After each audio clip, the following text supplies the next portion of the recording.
SLT එක speed up වෙන්න super deals අත්විඳින්න. SLT speed up super deals September 30 දක්වා පමණයි.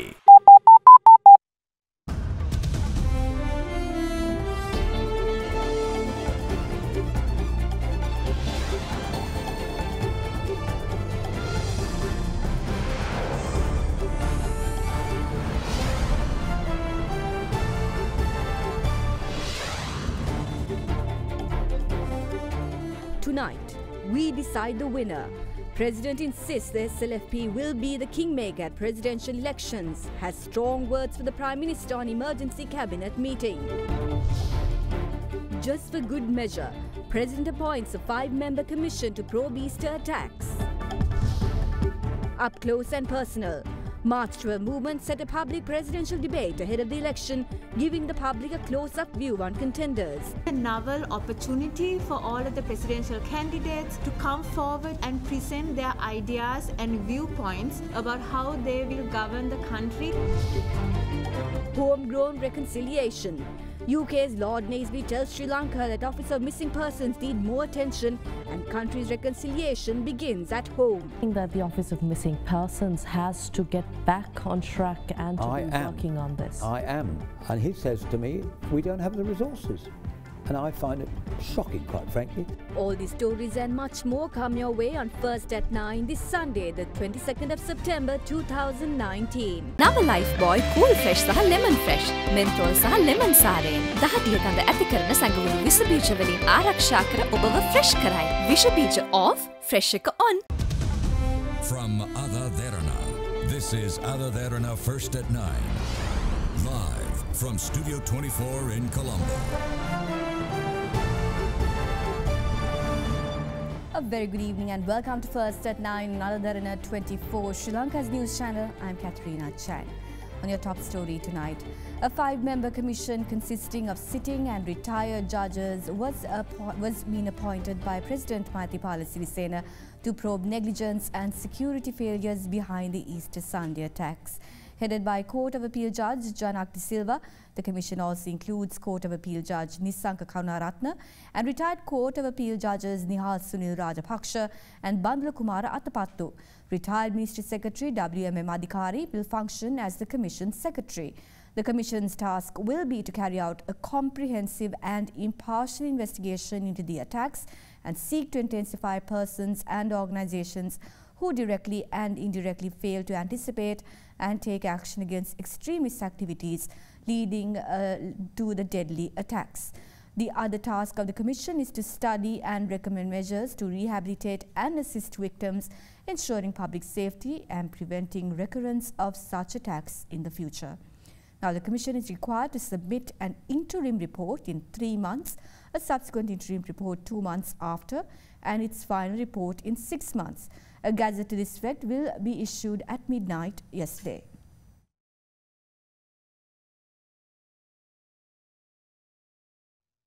කිස කෙස යනවාද විසඳුම දින 6න් පුරාණයේ පටන් භාවිතා කරන ඉපැරණි ශාකසාර වට්ටුරුවකට අනුව නිපදවන ගානීෂා hair growth oil සියලුම ෆාමසි සහ වෙළඳ සැල් වලින්. President Maithripala Sirisena says that Sri Lanka Freedom Party is deciding factor in the upcoming presidential election as they stand as a key element of Sri Lanka's current political system. The president also accused the Prime Minister of passing on the blame for the cabinet meeting issue because he didn't get the desired outcome of abolishing the executive presidency. The Mathura District Summit of the Sri Lanka Freedom Party was held today, presided over by President Maithripala Sirisena. Ranil Wickremesinghe මහත්තයාගේ මගේ ආණ්ඩුවේ අභ්‍යන්තර ගැටුම පුජ්‍යලික ගැටුමක් නෙවෙයි. හොඳ සහ නරක අතර. දූෂණයට වංචාවට එරෙහිව.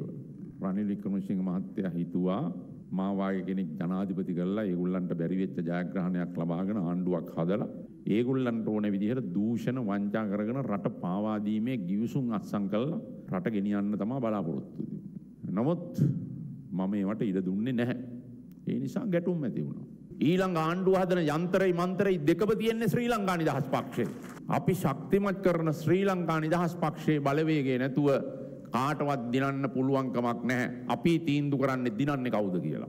Meanwhile, speaking at another district summit of the SLFP in Matale yesterday, the president had harsh words for the Prime Minister.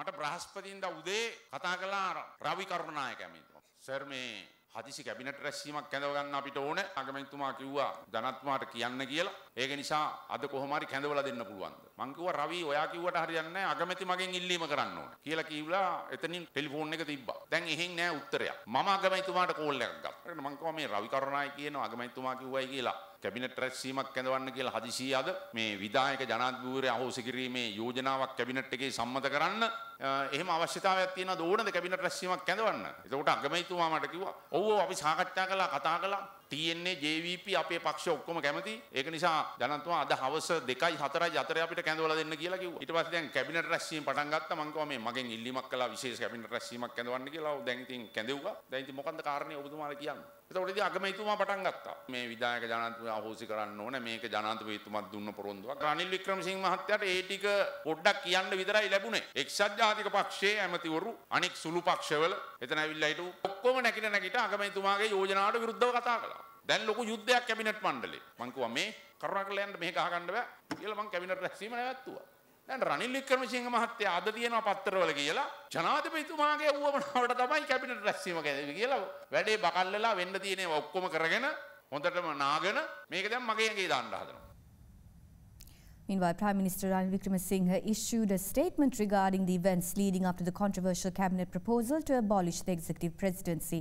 He revealed that he was met by civil society representatives who urged him to hold a cabinet discussion on the 20th Amendment to the Constitution and that a cabinet proposal to that effect was handed over to him. He also added that any discussion regarding concerns by cabinet ministers should only be discussed at cabinet meetings and failure to do so would constitute a breach of cabinet protocol. He expressed these views at a media briefing at the Prime Minister's office today. පසුගිය සතියේ සංවිධාන නියෝජ්‍ය පිරිසක් මා හමු වී අපේ ආණ්ඩුව කළ කටයුතු හා කිරීමට අතපසු වූ කටයුතු ගැන අදහස් දැක්වූ. ඒ විට ඔවුන් මගෙන් ඉල්ලා සිටියේ 20 වෙනි සංශෝධනය සඳහා සහාය දීමේ කැබිනට් තීරණයකට එළඹෙන ලෙසයි. ඒ අනුව කැබිනට් මණ්ඩලය වෙත යොමු කිරීම සඳහා සැකසූ කෙටුම් පතක් ඔවුන් මට ලබා දුන්නා. 17 වෙනිදා පාර්ලිමේන්තුවේදී සුමන්ද්‍රන් මන්ත්‍රීතුමා මට පැවසුවේ විධායක ජනාධිපති ක්‍රමය අහෝසි කිරීම පිළිබඳව ඔවුන් ජනතා විමුක්ති පෙරමුණ සමග සාකච්ඡා කර ඇති බවත් ඒ වගේම ජනාධිපතිතුමාටත් වෙන සංශෝධනය ගෙන ඒමට අවශ්‍ය බව ජනාධිපතිතුමා තමාට දැනුම් දූ බවත් මන්ත්‍රීතුමා වැඩිදුරටත් දැන්නුවා. 19 වෙනිදා උදේ 8:16ට ජනාධිපතිතුමා මට දුරකථන ඇමතුමක් දුන්නා. 20 වන සංශෝධනය පිළිබඳ සාකච්ඡා කිරීමට කැබිනට් රැස්වීමක් කැඳවන්නද කියා එතුමා මගෙන් විමසුවා. සිවිල් සමාජය මේ පිළිබඳ ඉල්ලීමක් කළ බව මම ජනාධිපතිතුමාට දැනුම් දුන්නා. මේ සම්බන්ධයෙන් ජනාධිපතිතුමාගේ ස්ථාවරය සුමන්ද්‍රන් මන්ත්‍රීතුමා මට දැනුම් දීලා තිබුණා. ඒ නිසා කැබිනට් මණ්ඩලය කැඳවා සාකච්ඡා කිරීම සුදුසු බව මම ජනාධිපතිතුමාට කිව්වා. ඒ අවස්ථාවේදී රවි කරුණානායක මහතා මට දුරකථන ඇමතුමක් ලබා දුන්නේ නැහැ. උදේ 9 පමණ වෙද්දී කැබිනට් ලේකම්වරයා මගේ ලේකම්වරයාට එදින සවස් 3ට කැබිනට් රැස්වීම පැවැත්වෙන බව දන්වා තිබුණා. මගේ ලේකම් සිවිල් සමාජය විසින් ඉදිරිපත් කරන ලද කෙටුම්පත කැබිනට් එකට වුවමනා නම් පාවිච්චි කිරීම සඳහා ඒ ලේකම්වරයා වෙත යොමු කර කැබිනට් මණ්ඩල රැස්වීම ආරම්භයේදී මම ජනාධිපති ඉදිරිපිට කැබිනට් ලේකම්වරට දැනුම් දුන්නේ ඇමතිවරු අතර එහෙංගතාවයක් නැති නිසා කැබිනට් කෙටුම්පත් ඉදිරිපත් කිරීමෙන් පළක් නොවන බවයි. ඇමතිවරු දැක් වූ අදහස් මම රැස්වීමේදී සම්පින්නනය කරා. ඇමතිවරු විවිධ අදහස් ප්‍රකාශ කරා. ඒ අන්තිම තීරණ ගැනීම අපි පක්ෂවලට බාර දුන්නා. කැබිනට් මණ්ඩලයේ සමාජිකයෙක්ගේ ප්‍රකාශ පිළිබඳ ප්‍රශ්නයක් තිබෙනවා නම් එය සාකච්ඡා කළ යුත්තේ කැබිනට් මණ්ඩලය තුලදී. එසේ නොකිරීම කැබිනට් සම්ප්‍රදාය කඩකිරීමක්. මම මෙතනදී පෙන්වා දුන්නේ සිදුවුණු කරුණු පමණයි. ඒ නිසා කිසිවෙකුට අවලාද නගන්නට හෝ දොස් කියන්නට හෝ මම කටයුතු කරන්නේ නැහැ. Amidst calls for a more modern and transparent political culture, the March 12 movement, made up of a wide range of civil society organizations, announced Sri Lanka's first ever open presidential debate today. The aim of the event is to feature presidential hopefuls in a public Q&A forum in order to foster accountability in politics and bring about a transformation in the public perception of electoral process. The event will be held at the Sugaladasa Indoor Stadium, where a number of presidential hopefuls will present their manifestos and answer questions of critical national importance. Representatives of the March 12 movement voiced their opinions today on this new initiative. The idea of public presidential debates may be a novelty in Sri Lanka, but to the rest of the world, it is an absolute necessity within their electoral systems. It offers voters a chance to get up close to candidates and get a better understanding of the manifestos behind the politician. A system that can make or break a political campaign. Yeah, that's called a Democratic primary election. That's called an election. That's an election. The March 12 movement came up with the idea of providing for such a public platform for this very same reason. This will be a novel opportunity for all of the presidential candidates to come forward to the people and present their ideas and viewpoints about how they will govern the country in the next 5 years. That will really help the citizens of this country to understand and to be able to make a more informed decision at the presidential election. We invite the presidential candidates to present your viewpoints so that your actions will form a social contract with the public and that you will also be able to be accountable to your actions and your words. We are looking forward for a paradigm shift that creates an enabling environment to the realization of equal rights for the persons with disabilities just as any other minority. Through a wider media coverage for this particular event, we hope to accomplish the objective of being more inclusive for a majority of persons living with disabilities all around Sri Lanka. This will also progress towards a positive political change that holds the future heads of policymakers more accountable for the Sri Lankans as citizens. Our prime motive is to educate and empower youth to engage with the political process, because we find that the youth are left out of the whole process, and we encourage them by teaching them the basics of political and civic discourse, how to engage with their own community issues, and we facilitate that sort of engagement with people in power and people who actually make the changes. And for this reason, we have created this platform to bring presidential aspirants onto one platform where citizens can discourse with them, can dialogue with them on critical questions relating to national. SLPP presidential candidate Gotabaya Rajapaksa requested the Muslim community to be part of the country's journey towards victory, to not be misled by false rumours spread intended to create fear of him among the community. He also pledged to create a safe and secure future for the country while ensuring economic development. Presidential candidate of the Sri Lanka Podujana Peramuna Gotabaya Rajapaksa was warmly welcomed by the public at Tuppuwa Junction in Puttlam this morning. He later engaged in religious observances at the Dummaladeniya Sri Sumanarama Vihara temple. The former Defence Secretary also visited Mahaweva, where he engaged in observances at the Sri Munneswaram Kovil.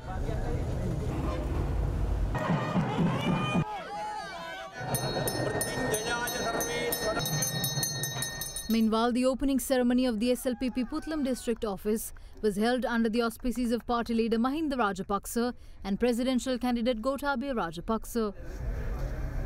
The former Defence Secretary also visited the Kadayamottai Omar Juma Mosque in Madurakuliya. රහසක් නෙවෙයි තමුන්නාන්සලාට වැරදි මතයක් මං ගැන ප්‍රචාරය කළා තියෙනවා. තමුන්නාන්සලා අතර මං කෙරෙහි බයක් ඇති කළා තියෙනවා. මේ බය නමුත් තමුන්නාන්සලා දන්නවා අද මේ රටේ ආර්ථිකය කඩා වැටුණා. ආර්ථිකය කඩා වැටුණම තමුන්නාන්සලා වැඩි දිනෙක ව්‍යාපාරය. තමුන්නාන්සලා දන්නවා අද ව්‍යාපාර වලට වෙලා තියෙන වැඩ. අපි මහින්ද රාජපක්ෂ ජනාධිපතිතුමා යටතේ මේ රට සුරක්ෂිත රටක් බවට පත් කරනවා. මම හිතන්නේ මට පුළුවන් මේ රටේ නැවතත් මේ සුරක්ෂිත රටක් දී කරන්න. මේ හරහා සෑම ජනකොටසකට බියක් සැකක් නැතුව තමන්ගේ ජීවිතය ගත කරන්නට පුළුවන් වාතාවරණයක් සකස් කරගන්න. බොරු මතවලට රැවටෙන්නට එපා. බොරු ප්‍රචාරවලට රැවටෙන්නට එපා. මුළු රටම ලබන ජයග්‍රහණයේ කොටස්කරුවා වෙන්නට මම මුස්ලිම් ජනතාවගෙන් ඉල්ලා සිටිනවා. A special discussion between the leader of the United National Party, Prime Minister Ranil Wickremesinghe, Deputy Leader Sajith Premadasa and Speaker Karu Jayasuriya was held today. Following the discussion, Minister Sajith Premadasa stated that the focus of the discussion was the prevailing situation in the country and not the party's presidential candidacy. Meanwhile, the Working Committee of the United National Party is to convene on Wednesday to arrive at a final decision regarding the presidential candidate. Leader of the United National Party, Prime Minister Ranil Wickremesinghe and its Deputy Leader Sajith Premadasa arrived at the official residence of Speaker Karu Jayasuriya today. Following the discussion, Minister Sajith Premadasa responded to questions posed by media. විශේෂම සාකච්ඡාවක් නෙවෙයි ඉතින් වර්තමාන රටේ පවතින වාතාවරණය ගැන කතා කරා. අපේක්ෂකත්වය ගැන කතා කරා. නෑ මේ මාතෘකාව මොනවත් කතා කරේ නෑ. කතානායකතුමාත් එක්ක කතාව. කතානායකතුමා නිර්පාක්ෂිකයිනේ. Meanwhile, it is reported that the working committee of the party is scheduled to meet on Wednesday to arrive at a final decision regarding the party's presidential candidate. We will now go into a short commercial break, but make sure you stay tuned for more news right after this.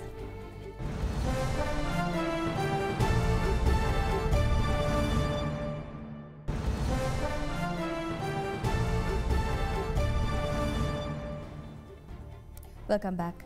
Former Deputy Speaker of the United Kingdom's House of Commons, Lord Naseby, is adamant that Sri Lanka's internal affairs are sacrosanct and should not be open to foreign interference.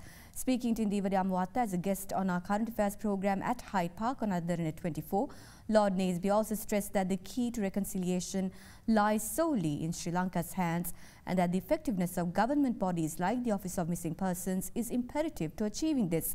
During his visit in Sri Lanka, the UK envoy also called Sri Lanka to be mindful of electing leadership that will reflect the sovereign status of the nation to the rest of the world.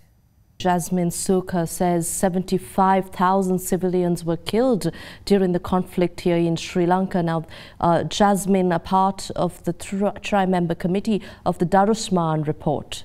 It's quite extraordinary, quite wrong. This is a senior UN official peddling absolute lies, and I find that extraordinary. She knows the work I have done and other parties have done, or she must know. And we've been through the dispatches. You've had your very impartial census.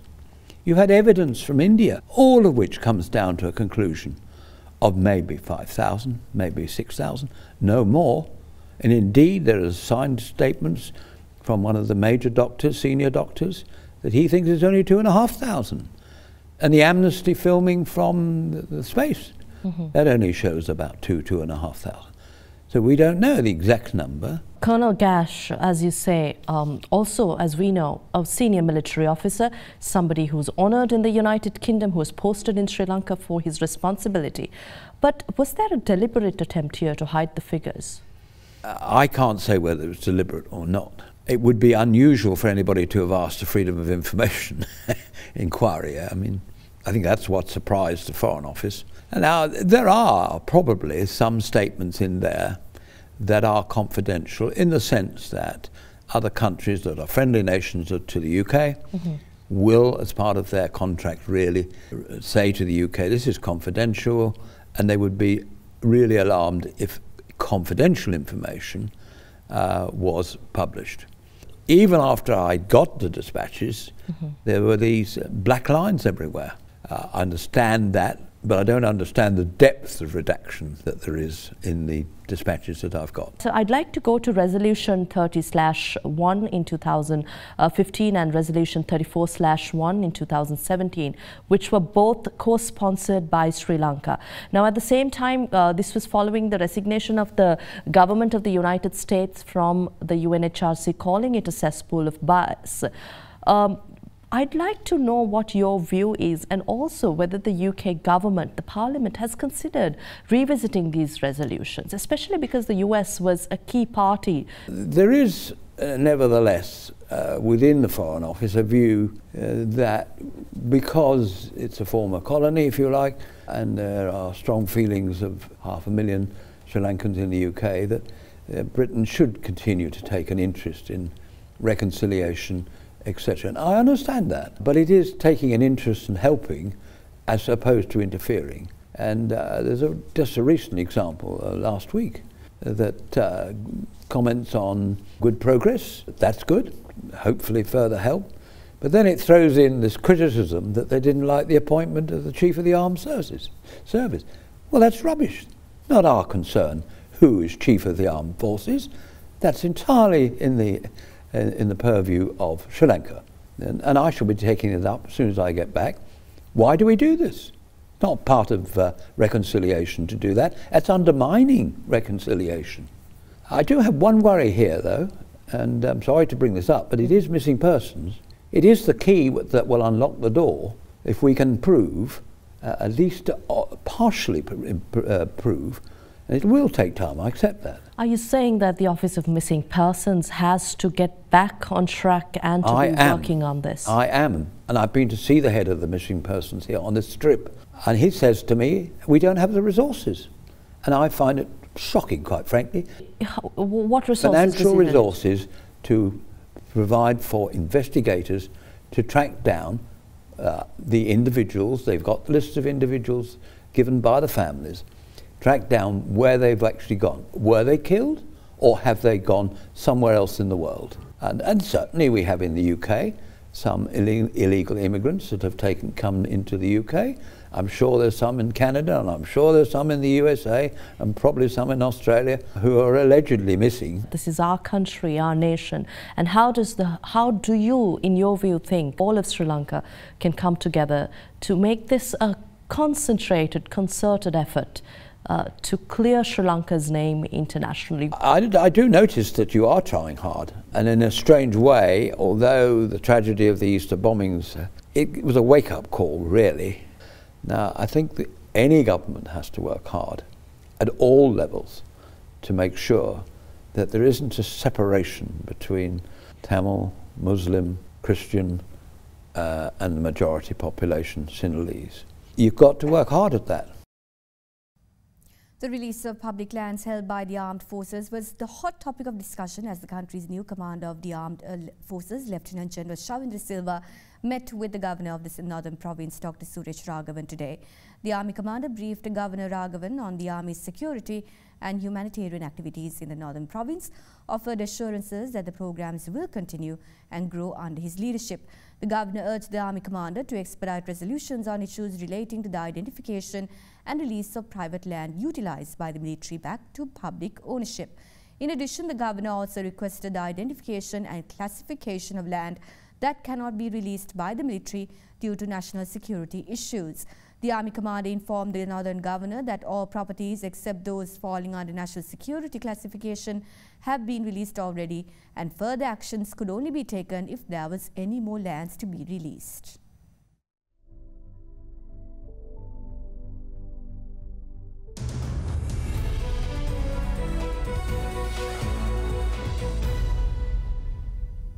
Chairman of the National Agency for Public-Private Partnership, Tilan Vijay called for the Ministry of Finance to become a shareholder activist and generate far greater control in state-owned enterprises.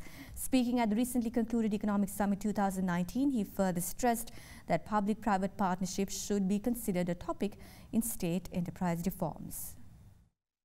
In about 20 or more public-private partnerships and privatizations, not one of these projects, the privatizations included, resulted in a strike. That leads me to my next question, which is perplexing me as to why today the concept of Wikinima or privatization has become a political liability. Because there are state-owned enterprises that are not even meeting its operating costs from their operating revenue, let alone servicing its debt. There is no evidence whatsoever in Sri Lanka that there has been a single state-owned enterprise engaged in a competitive environment, leave aside the monopolies, that have given a return to the shareholder, the finance ministry. I believe, in terms of moving forward, the finance ministry needs to become a shareholder activist, generating far greater control on state-owned enterprises. I believe that the finance ministry, for every loss-making state-owned enterprise, needs to appoint an advisory board. You take, for example, the CEB and CPC and Water Board.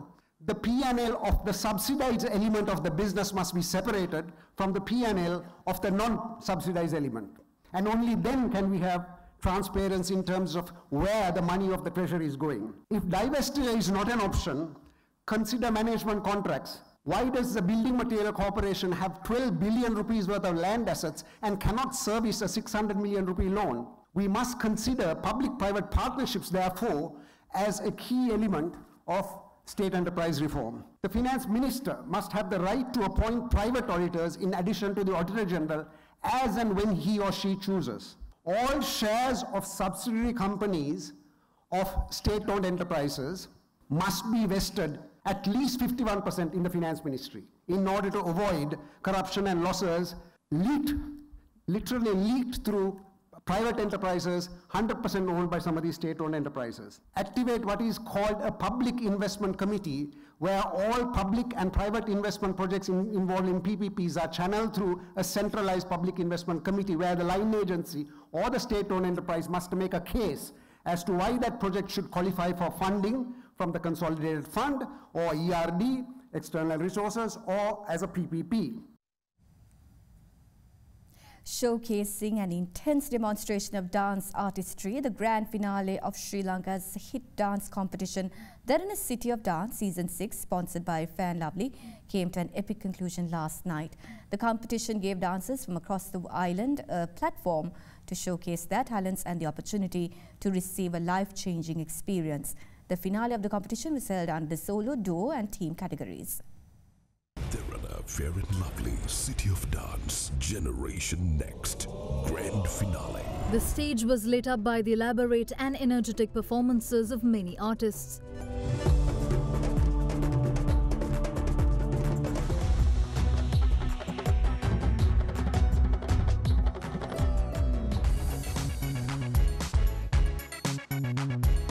Following a fiercely contested event, the winners were chosen taking into account the decision of the judges and the highest SMS votes. Accordingly, Namal Sandhusen was selected as the winner of the solo category, while Eshani Dilhara was the runner-up. Eranda and Situm won the duo's title, while Janit and Sasit were the runners-up.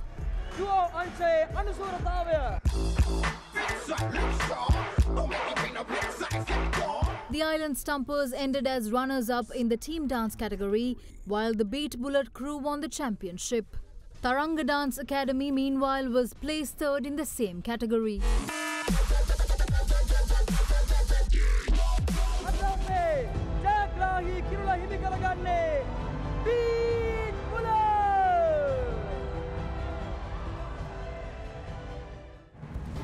Let's go into a short commercial break. Stay tuned.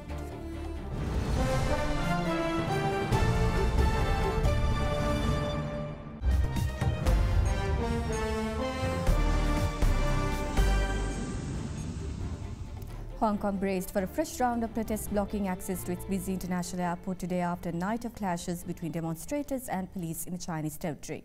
The Airport Express train terminal in city centre was heavily guarded and only passengers holding valid tickets were allowed to enter the terminal. The city's government announced new curbs on rail travel ahead of the latest in a series of planned protests targeting the airport. And with that, we conclude this edition of First at 9. Thank you for joining us and have a pleasant evening.